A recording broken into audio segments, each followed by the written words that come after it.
Okay, so we will this time, I'm going to discuss the derivation of the value of phi using an algebraic derivation for its value. So, but before that, let me just at least try to discuss to you the definition, or when do we say the two quantities are believed to be in a golden ratio state. Now, by definition, mathematically, two quantities are in a golden ratio if their ratio is the same or their sum to the larger of the two quantities. Now, let me just put it this way. Example, we have this segment. Okay? This point until this point, that is segment A. Longer segment. And then, from this point going to this one is segment B, which is shorter than A. Now, we say that this segmentation here from A and B, the two segments, are believed to be in a golden ratio if A plus B, the ratio of A plus B by its longer segment A is just equal to the ratio of A, the longer segment, and then the shorter B. Okay? So, what I'm saying is that this quantities A and B are in a golden ratio if the segment AB plus B, or rather A plus B divided by A is equal to A divided by B. That means to say this is in a golden ratio form, which is, by the way, equals 0 point, or rather phi. Okay, but that's phi. Okay? Which is approximately, that is 1.618 dot dot dot. Okay? Because it's an irrational number. So this its value, the first three decimal places of value are 618 phi. Now, my very concern here is how do we show, or how do we get this one, the value of phi, using the algebraic method. So I'm sure you have idea already, or you've heard already this point, but I just like to show here how do we derive the value of approximately 1.618 of phi, which is the definition, the very definition of a golden ratio, using this description here. So we will show now by means of manipulation using algebraic method, or computation. Let's show how we get 1.618 approximately as the value of phi using from this very definition of a golden ratio, or two quantities being in a golden ratio. Now let's assume here that, or let's make some assumption. Let A or B here equals 1, which is the length of segment A, and then segment B rather is 1, and then segment A is, let's say, X by assumption. Okay? Let B equals 1, and then let segment A equals X. Now, if we look at this one, if we label this one B equals 1 and A equals X, so from this point now until here, the AB, or AB here, is equals X plus 1. The length of A plus the length of B. Now, let's manipulate now using this algebraic expression, substituting our assumed values for segments A and B. We will now have A plus B over, that's A equals A over B. Substituting now the assumption, or the assumed value, our B here is 1 and X is 1. AB is X plus 1. So that is X plus 1 over A, which is X, equals, our A is X, all over B, which is 1. Okay? Now, by means of manipulation from this equation, cross product, this would give us now the value of course, X, the quantity X plus 1 times 1 will just simply give us X plus 1. And then X times X will give us equals X squared. Trying to make removing the fractions from both sides of the inequality, or the equality rather. So from here, let's express this expression into trinomial, so that we can apply already and find the values of X.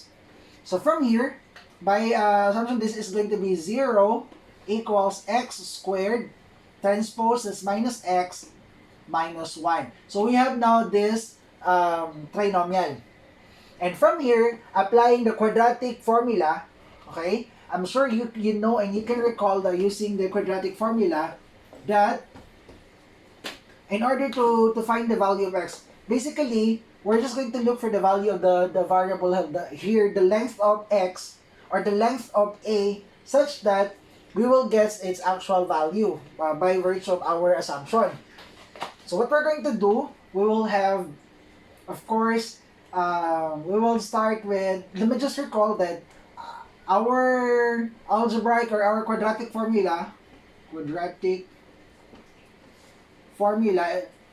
if we will recall, that is simply x equals minus b plus minus, this is the value of our x here. Could it be positive or negative? That depends upon our case here. And then you have the square root of, the square root of b squared minus 4ac all over 2ac, the product or 2 times the product of a and c. Okay? That is our formula. Okay, let's just double check before we will miss some parts. Okay, we got it. So from this value here, let us just identify what are the values of our terms here using the quadratic formula. Of course, our a is the leading coefficients of our trinomial, which is 1. A equals 1.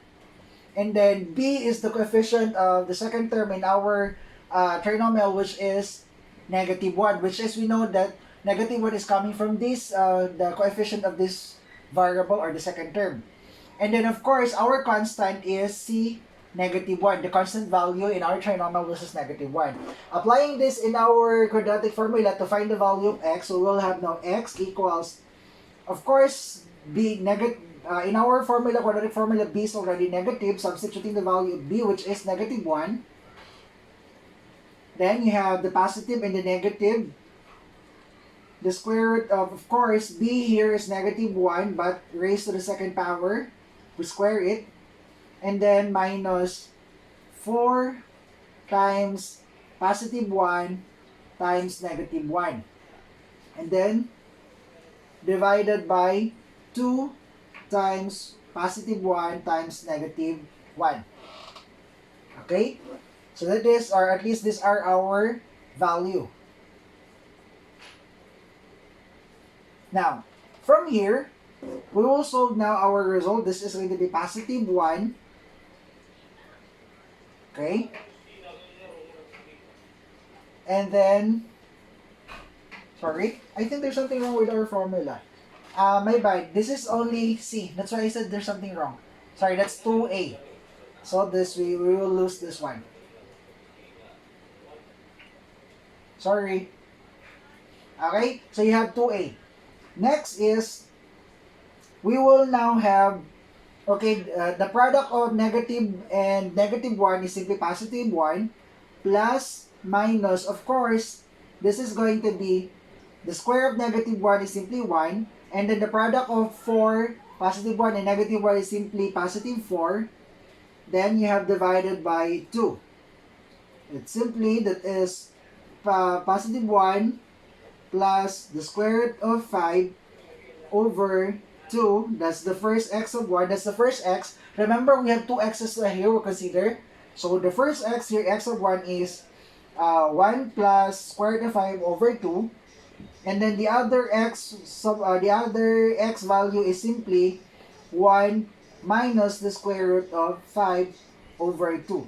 Definitely, if you're going to substitute the value of this one, this is going to be, somehow this is 0.618 approximately, this value. While this one is negative, okay, this is approximately negative 0.618 approximately also. Of course, we will not take the value of the negative value of x, but we're taking the positive. Take note, the value here is very similar, or that is already equivalent to our phi. So by definition, using algebraic manipulation, we did get the value of phi assigned to phi, which is 1.618. Again, 1.618 here is an algebra, or rather is a rational number.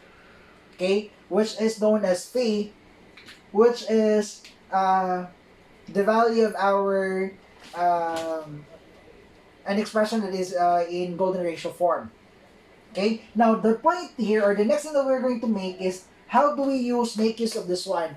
Why would I insist of introducing the value of phi here in golden ratio? It's because, remember in Fibonacci sequence, there are several ways in how to find the values for, shall I say, we defined last time that, that's Fibonacci number is defined as f sub n is equal to f sub n minus 2 plus f sub n minus 1. Okay? Or that's at least how we're going to define Fibonacci number, as f here is Fibonacci. Of course, we have, if ever listed down, you have 0, 1, 2, 3. Applying this method, 0 here is f sub 0. That is the, at least how we assign value. Sorry, this is 1, then 2, then 3. How do we get this one? It's simple. 0 plus 1 would give you, the first element is 0 plus 1. And then to get the next term, this is f sub 1, this is f sub 2. To get f sub 2, or the second, the f sub 2 Fibonacci number is simply, you just add the two previous, or the preceding two Fibonacci number. So, 0 plus 1 equals 1, that's why you have 1. 1 plus 1 will give you 2. 1 plus 2 will give you 3. Now, to get, this is f3, f4. Now, to get f5, that is simply 2 plus 5, 2 plus 3, which is 5. And this is infinite, so that goes on until what number you wanted to. Now, the point here is that, how do we get the value of f here, f sub n, how to find f sub n without actually exhausting all the previous? Because consequently, say for example, if I'm looking for f sub, or f 50, for example, 50. To get f50, this is simply equivalent to f sub 49 plus f sub 48. Do you follow? So I need to know what's f49, what is the 49th Fibonacci number, and then the 48 as well. And at the same time, to get the 49, I need 48 and 47. And so on and so on, until such time, I'll go back until the very last. So, I mean, from the very beginning. In other words, in order to generate 50, I need all the previous Fibonacci number. Now, by the use of our phi earlier, which is 1.618, there are several formulas shared on how to find directly the f sub n without actually looking for the others. Now, let me introduce to you the first formula, known as the Binet formula. Which is, I don't know if it's Binet or Binet formula. So, how do we use this one? This formula is introduced in this form. Okay?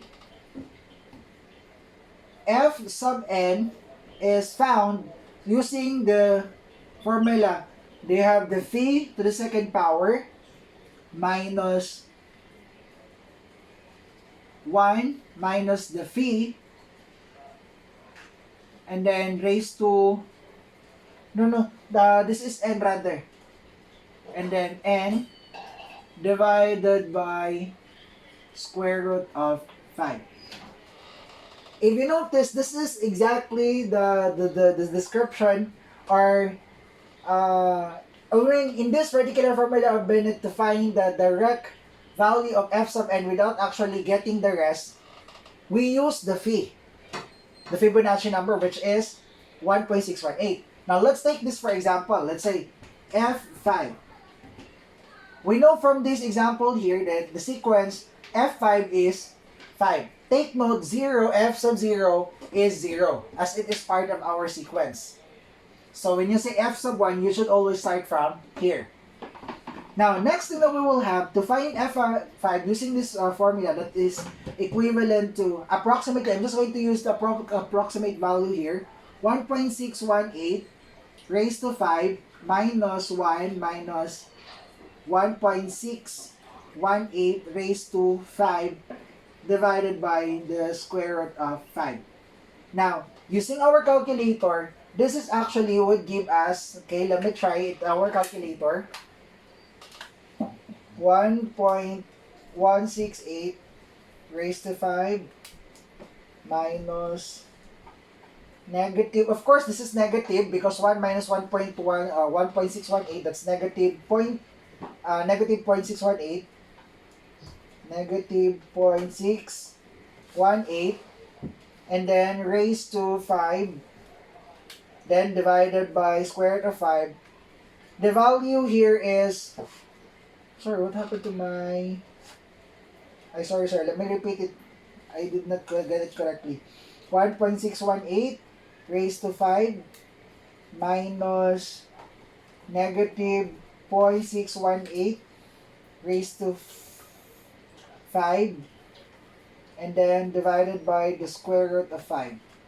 Okay, here you go. The value is approximately 4.99. By the way, what I noticed, and upon my checking some values of this one, the ruling here is round up. By the way, what's the difference when you say round up? Round up means that you have to get the next whole number whenever there is a decimal involved. So in this case, approximately, the next integer now, when you have this one, applying the rule of round up, is 5. So F5 is actually 5, which is 5. We got the value here. Okay? Applying this formula. But take note,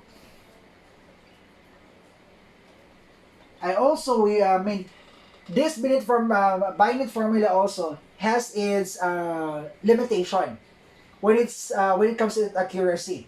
It says that you just have to be very careful because at some point, the bigger the F formula or the Fibonacci number that you are trying to generate, the accuracy of this formula is becoming inaccurate. Okay? It's becoming less and less. So, I just found out that when you're solving for f sub, say, actually 19 and more, this is no longer going to work. So, I just somehow make a decision that this formula, by virtue of some certain consideration, is only true for n less than or equal to 18. Okay? So, from f sub 1 until f sub 18, this is going to work. Applying, of course, the round up method or the round up condition. But if you go beyond already, like several solving for f sub 19 or f19, this is no longer going to work. I think there was a discrepancy of about 2 points away from the actual value. Okay? So, but anyway, that's the whole point.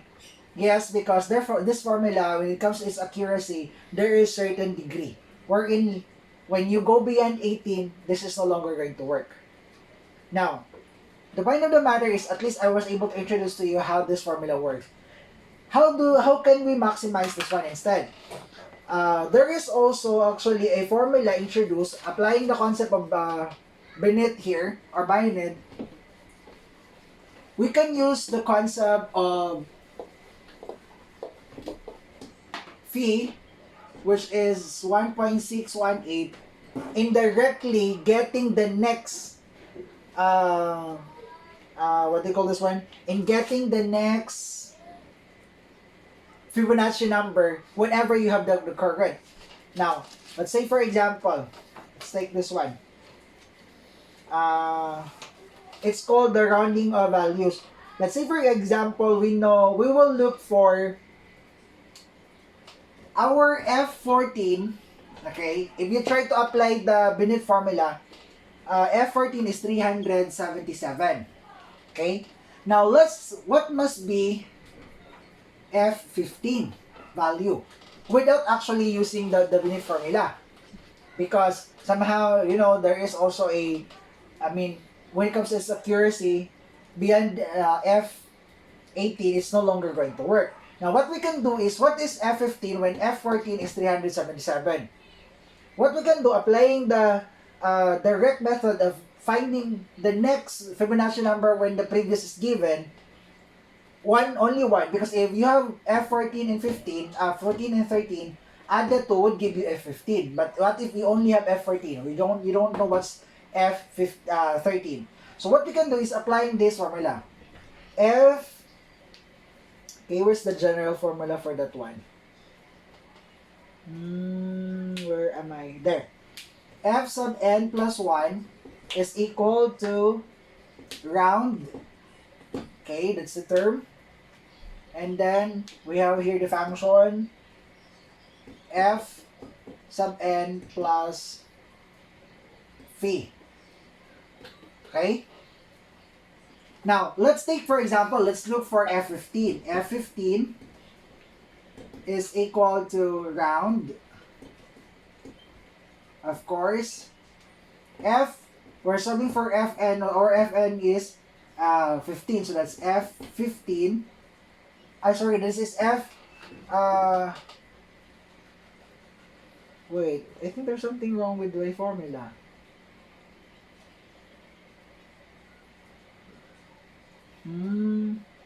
F15. Sorry, it should be Fn plus 1.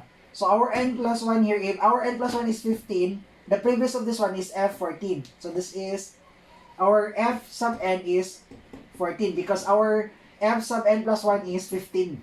So we have plus phi. Solving that one, this is going to be round. Then you have F14, which is 377. Oh, sorry, it's not plus. This is multiplication times. And then times approximately 1.618. So the value here is equivalent. Let's try to multiply. 377 times 1.618 is approximately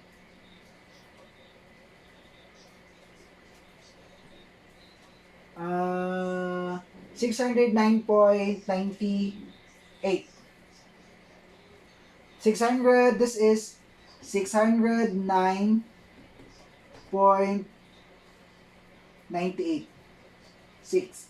Now, still applying the rule of round up, we will get the next whole number of this one. So approximately we have now 610. Okay? 610, that means to say this is our F15. Now, if we try to complete the sequence, let's see if it's F15 is really the value by using the very definition of Fibonacci number. So you have 0, 1, 0 plus 1, that's 1. And then 1 plus 1, you have 2 plus 2 plus 1, that's 3, 5, 8, 13, 21. What's next? 21, 33, 34. Am I correct?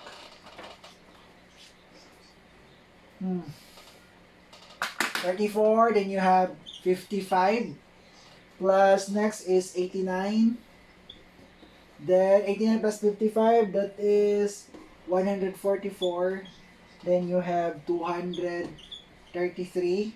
Wait, F sub 0, 1, 2, 3, 4, 5, 6, 7, 8, 9, 10, 11, 12, 13. So we just have to add here 144 plus 233. Okay, you have 377. Of course, this is already F14, okay, which is the value here. What we have in our given, which is F14 equals 377. Now, the next here value is simply we add this one. Okay, you have 233 plus 377, that is exactly 610, which is F15. So there you go. And then again, don't forget that this is only going to work if you have to round it up, or round up function. Okay, so again, say for example, if you're asked to find what is F5, let's try in a smaller value, because anyway, testing it from the lower value and then it works, and it's also going to work even in the higher values. F5, what is F6? If F5 rather is 5, then what is F6?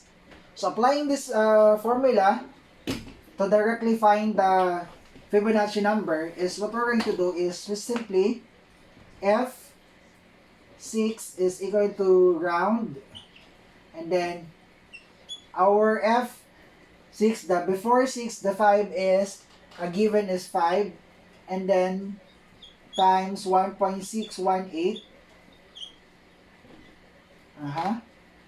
That is 5 times 1.618. That's 8 point,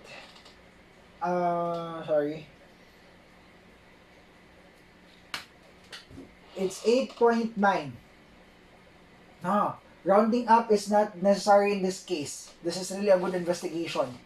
I forgot to consider this one because I just carried this concept from the previous, but anyway, we just follow here, not rounding up, but rather round off, whichever is closer. Okay, getting the next whole number, getting the next integer rather, so round off. So this is going to be, this is 0. It's 8.09, which is applying the concept of rounding of values is approximately 8, which is our, if F5 here is 5, our F6 is 8.